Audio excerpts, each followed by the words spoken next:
इस वक्त की बड़ी खबर आ रही है। जमात ए इस्लामी हिंद का महिला विभाग देश में महिला विरोधी हिंसा, उत्पीड़न, यौन हमलों और हत्या के बढ़ते मामलों पर गहरी चिंता व्यक्त करता है। आपको बता दें कि भारतीय समाज में महिलाओं के प्रति गहरी सामाजिक असमानताएं, स्त्री द्वेष और पूर्व ग्रह भेदभाव की स्थिति को और भी जटिल बना देता है। विशेषकर जब बात उपेक्षित वर्गों जैसे दलित, आदिवासियों और अल्पसंख्यकों और विकलांग महिलाओं के खिलाफ यौन हिंसा हो। और कोलकाता, पश्चिम बंगाल में अराजक कर अस्पताल में बलात्कार और हत्या, और गोपालपुर में बिहार में 14 वर्षीय दलित लड़की के साथ सामूहिक बलात्कार, हत्या, और उधम सिंह नगर उत्तराखंड में एक मुस्लिम नर्स के साथ बलात्कार, हत्या तथा साथ ही बदलापुर महाराष्ट्र में एक स्कूल में 2 किंडरगार्टन बच्चियों के साथ यौन उत्पीड़न जैसी घटनाएं साबित करती है कि हमारे देश में महिलाओं और लड़कियों के प्रति मानसिकता और दृष्टिकोण पर गंभीर आत्मनिरीक्षण की आवश्यकता है। केरल में आंशिक रूप से जारी हेमा समिति की रिपोर्ट से पता चलता है कि मनोरंजन उद्योग जैसे अत्यंत उदार कार्यस्थलों पर भी महिलाओं की सुरक्षा में कमी है। राष्ट्रीय अपराध रिकॉर्ड ब्यूरो एनसीआरबी और राष्ट्रीय परिवार स्वास्थ्य सर्वेक्षण और साथ ही एनएसएचएस के आंकड़ों के अनुसार महिलाओं के खिलाफ अपराध साल दर साल बढ़ रहा है। हालांकि इसमें यह संख्या तो केवल एक झलक है, क्योंकि यह दर्जा मामले पर आधारित जानबूझकर या अन्यथा दबाया गया है या अनदेखा किया गया है। वहीं मामले की संख्या काफी अधिक है। इस चिंताएं प्रवृत्ति का एक उल्लेखनीय पहलू और बिल्बिस बानो और जिनके साथ 2002 में गुजरात के दंगे में सामूहिक बलात्कार हुआ था, द्वारा न्याय के लिए न्याय किया गया था। कठिन संघर्षों और उनका बिल्किस मामला हमारी संस्था में व्यक्त परिणत पूर्वाग्रह और असंवेदनशीलता को स्पष्ट प्रमाण है। ऐसे में जघन्य कृत्य के अपराधियों की रिहाई सुनिश्चित करने के लिए राजनीतिक पक्षधरों के प्रयासों की राजनेताओं की परेशान करने वाली जटिलताओं को और उजागर करती है। हाल ही में एडीआर की रिपोर्ट, जिसमें चौंकाने वाली बात सामने आई है कि वर्तमान में 151 मौजूदा सांसदों पर महिलाओं के खिलाफ अपराध के आरोप है, तो तथ्यों को और मजबूती से देता है कि हमारा दृढ़ विश्वास है कि महिलाओं के विरुद्ध यह अत्याचार एक व्यापक रूप से फैली रही बीमारी का लक्षण है, जो हमारे देश की शांति और प्रगति को प्रभावित कर रही है।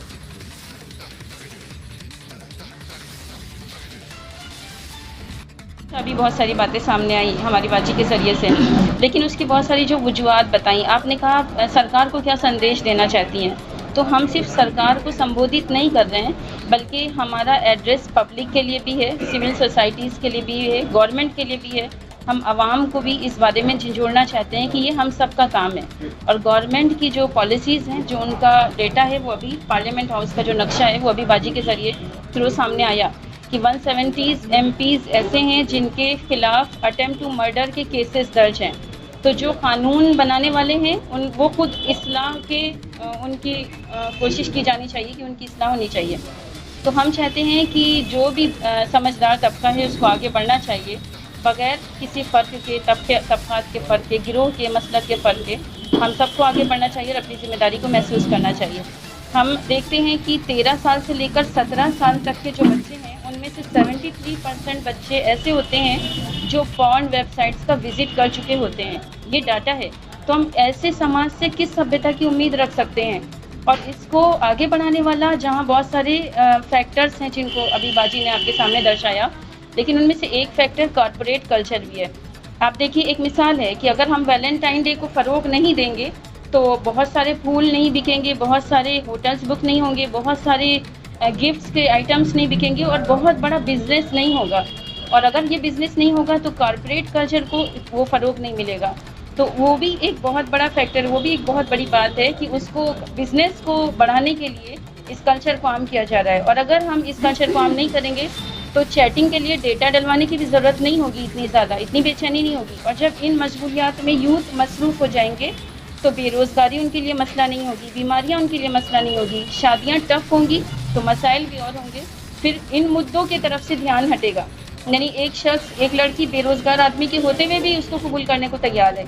एक लड़की एकदम बेकार शख्स के साथ भी एक भाग जाने को और मॉरल वैल्यूज़ को टच करने को तैयार है, छोड़ने को तैयार है। तो अगर हम इस कॉर्पोरेट जो कल्चर है वो भी एक बहुत बड़ा एक जिम्मेदार है, जहाँ और भी बहुत सारी बातें सामने आई, वहाँ एक ये भी चीज़ है। किस तरह से आप लोगों को आगाह करेंगे? हम हर तबके में, हर समाज में हम उम्मीद भी करते हैं कि वो लोग हमारा साथ देंगे और दे भी रहे हैं अल्हम्दुलिल्लाह। बगैर फ़र्क के लोग हमारे साथ अल्हम्दुलिल्लाह अभी तक जो भी दिन गुजरे वो हमारे साथ शरीक हो रहे हैं। हम स्टूडेंट्स में जाएंगे, हम ख़वातीन में जाएंगे, हम बासर तबके में जाएंगे, डॉक्टर्स, इंजीनियर्स और साहिब असर लोगों के पास भी पहुँचेंगे। हमारे प्रोग्राम्स कैंपस में, कॉलेज में, यूथ में भी होंगे। हम कॉर्नर मीटिंग करेंगे, tea parties, door to door meeting करेंगे और अपने इस पैगाम को आम करने की कोशिश करेंगे। इस मौके पर हमने अपने पैगाम को इस रिटन बुकलेट में लिखा है, तो इस मौके पे हम इसको लॉन्च भी करेंगे यहाँ पर और हम इसको भी पब्लिक तक पहुँचाने की कोशिश करेंगे। इस तरफ़त नाम है, जमात इस्लामी हिंद के नेशनल सेक्रेटरी। आज प्रेस कॉन्फ्रेंस कर रहे हैं, क्या मकसद है और क्या बताना चाहते हैं? ये असल हमने एक नेशन वाइड कैंपेन शुरू किया है। मुल्क का जो वातावरण है जहाँ पर हमारी महिलाएं महफूज नहीं हैं, महिलाएं पढ़ रही हैं, उनकी ये सोच है कि हम पढ़ाई लिखाई करके आगे बढ़ करके इस देश में अपनी भागीदारी हम अदा करें और हालात को बदलें। वो पढ़ करके बहुत कुछ करने का सपना लेकर के निकलती हैं बाहर, लेकिन वो महफूज नहीं है। हम देखते हैं कि बहुत सारी बेटियों का कुछ की रिपोर्ट होती है, कुछ की नहीं होती है। कलकत्ता की बेटी हो या उत्तराखंड की तस्नीम जहां हो या फिर आपके बादलपुर महाराष्ट्र की जो किंडरगार्टन की बच्चियां हैं, तो आप किसी भी मतलब समाज की ये बहुत अच्छी अलामत नहीं है, बल्कि बहुत बुरी अलामत हम कहेंगे, जहां पर कोई भी किसी भी एज की बच्चियां, किसी भी एज की महिलाएं इसमें सुरक्षित नहीं है। तो हमारा सवाल ये है कि हम किस तरह के समाज में रह रहे हैं। ये समाज का इस तरह का अगर बिगाड़ होता रहेगा तो कैसे हम कोई डेवलपमेंटल इशू पे काम करेंगे, हमारा मुल्क कैसे तरक्की करेगा। हमने एक तरफ हम दावा करते हैं कि हम विश्व गुरु बनेंगे, दुनिया को दिशा दिखाएंगे। हमने एक बहुत अच्छा ब्यूटीफुल हमारा पास्ट रहा है, हम बार बार उसका जिक्र करते हैं, लेकिन पास्ट तो जैसे भी रहा है, लेकिन अभी जो प्रेजेंट सिचुएशन है वो सिचुएशन हम पर बहुत सारे सवालात उठा रही है। इन्हीं सब सिचुएशन को सामने रखकर जमात इस्लामी हिंद विमेंस विंग ने ये फ़ैसला किया कि हम पूरे मुल्क को इस तरफ उनकी तवज्जो दिलाएंगे, उनको उनके अंदर उनका अटेंशन इस मुद्दे पर लाएंगे। ये एक ही मुद्दा नहीं है। जिस तरह आज़ादी का एक बिगड़ा हुआ कंसेप्ट लोगों को देकर कि हम आज़ाद हैं, जो चाहें हम कर सकते हैं, इन्हें हमारे समाज का हर हिस्सा ये समझ रहा है, युवा ये समझ रहे हैं कि हम आज़ाद हैं। ड्रग माफिया ये समझ रहा है कि हम ड्रग्स बेचने में हम आज़ाद हैं, जो चाहे हम समाज में परोसेंगे। जो लोग फ़ोन वेबसाइट बना करके लोगों को गंदी गंदी चीज़ें दिखा रहे हैं, जिसकी वजह से हमारे मुल्क में एक क्राइम का रेट्स बढ़ रहा है, वो समझ रहे हैं कि जो चीज़ चाहे हम समाज में परोसते हैं।